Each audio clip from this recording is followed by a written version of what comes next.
Bevkariya Kaymakamî û Şaredariya Midyadê turnuvaya tenîsa maseyê hat darxistin. Müdûriya Spor û Ciwaniyê vê sporê koordîne kir. Kesên serkeftî hatin xelat kirin.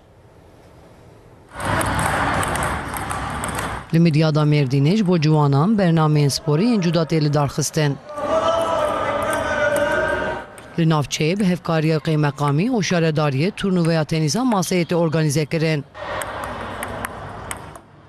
Müdûriya Spor û Ciwaniyê ya Midyadê turnuva koordîne kir. Ji bajêr û derveyê bajêr not û sê kur û 18 keş bi tevahî 121 ciwan beşdarî turnuvayê bûn.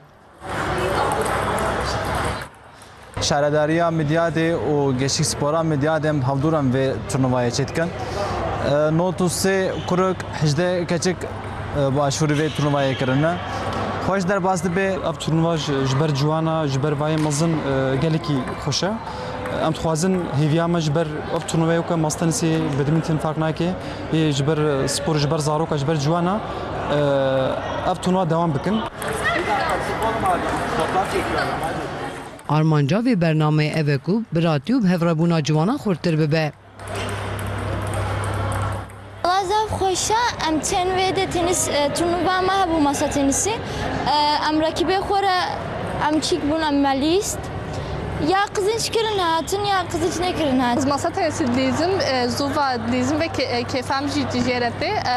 Zuva acı havale xam listin. Kefa hamke jîrete em pevret denevir boygo em kızınç kin. Kesên ku di turnuvayê de bi serkevin wê bên xelat kirin.